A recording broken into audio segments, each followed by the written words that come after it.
My starting point when it comes to the consideration of any issue relating to free speech is my passionate belief that the second most precious thing in life is the right to express yourself freely.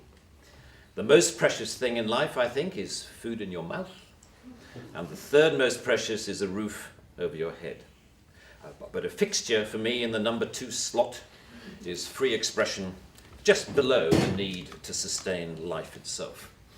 That is because I have enjoyed free expression in this country all my professional life and fully expect to continue to do so. Personally, I suspect highly unlikely to be arrested for whatever laws exist to contain free expression because of the undoubtedly privileged position that is afforded to those of a high public profile. So my concerns are less for myself and more for those more vulnerable because of their lower profile. Like the man arrested in Oxford for calling a police horse gay, or the teenager arrested for calling the Church of Scientology a cult, or the cafe owner arrested for displaying passages from the Bible on a TV screen. When I heard of some of these more ludicrous offences and charges, I remembered that I had been here before in a fictional context. I once did a show called Not the 9 O'Clock News some years ago, and we did a sketch where Griff Rhys-Jones played Constable Savage, a manifestly racist police officer to whom I, as his station commander, is giving a dressing down for arresting a black man on a whole string of ridiculous, trumped-up and ludicrous charges.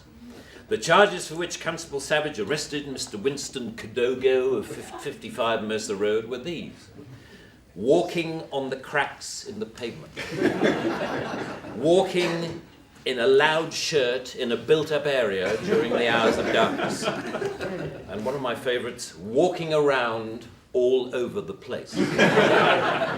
He was also arrested for urinating in a public convenience and looking at me in a funny way. Who would have thought that we would end up with a law that would allow life to imitate art so exactly?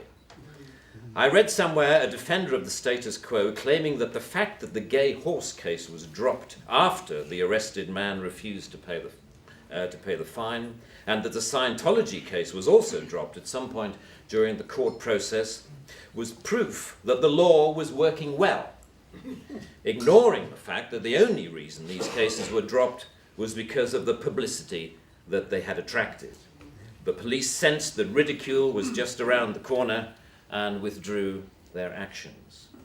But what about the thousands of other cases that did not enjoy the oxygen of publicity, that weren't quite ludicrous enough to attract media attention? Even for those actions that were withdrawn, people were arrested, questioned, taken to court, and then released. That isn't a law working properly. That is censoriousness of the most intimidating kind, guaranteed to have, as Lord Dear says, a chilling effect on free expression and free protest.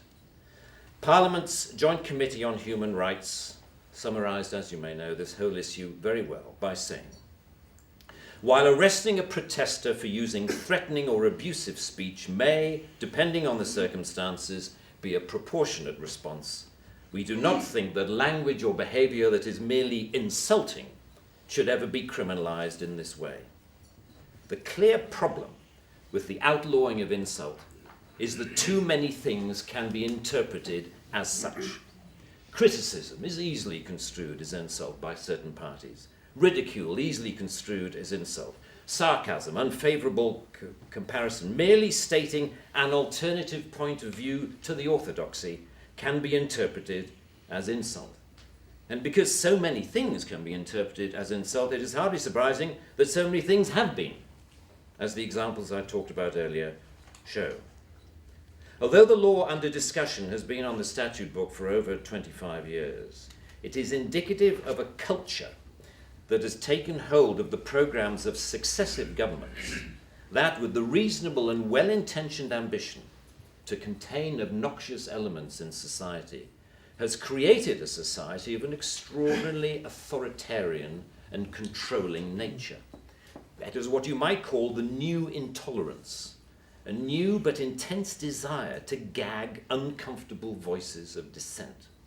I am not intolerant, say many people, say many softly spoken, highly educated, liberal-minded people. I'm only intolerant of intolerance.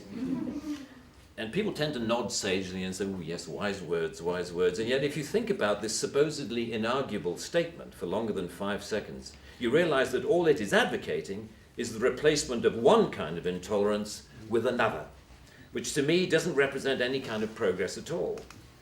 Underlying prejudices, injustices, or resentments are not addressed by arresting people. They are addressed by the issues being aired, argued, and dealt with, preferably outside the legal process.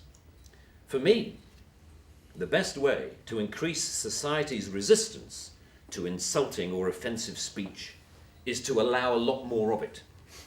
As with childhood diseases, you can better resist those germs to which you have been exposed. We need to build our immunity to taking offense so that we can deal with the issues that perfectly justified criticism can raise. Our priority should be to deal with the message, not the messenger.